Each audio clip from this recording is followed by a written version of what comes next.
Hey, what's up, fam? It's Marion. I'm really excited. I'm at my folks' house in St. Louis, Missouri, and really wanted to show you guys the progress of a project.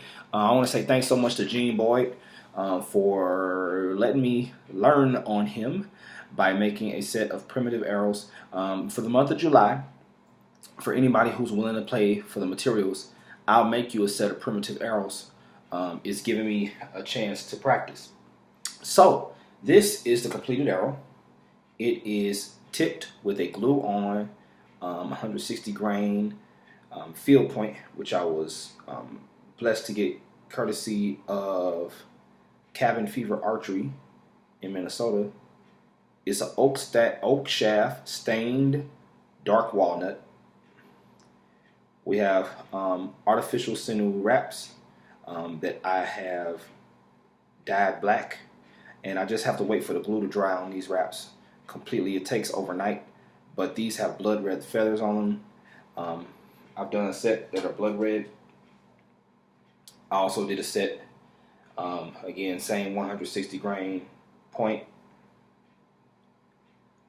dyed black wraps, and it's a black feather. So I like these arrows. They turn out weight-wise to be around between 750 and 800 or so grains.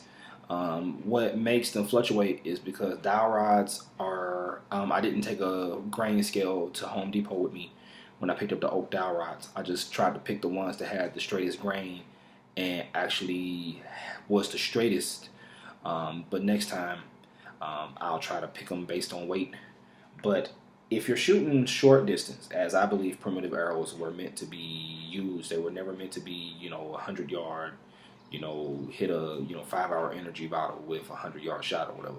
They were meant to be used at 12 to 15 yards, if not closer.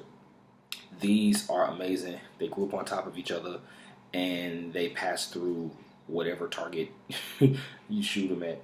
I've shot them at commercial block targets, and because of the weight out of my 55-pound bow, they do really, really, really, really well. So I wanted to share these with you.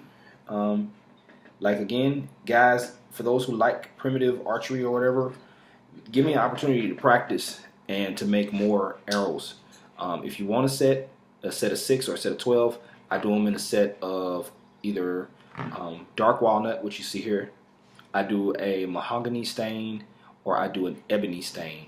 Fletching is just dependent on what feathers I can get from the hobby store.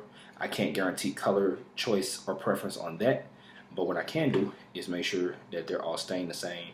I put the weight on each arrow so that you know, and if you do want to try to shoot these at 20-25 yards, out of your group of 12, you'll know which 3 or 4 will group weight wise. So that's pretty much it, y'all. Thank y'all so much for everybody who shared just ideas and tips and how to pull this off. I'm gonna call it a day. God will do it.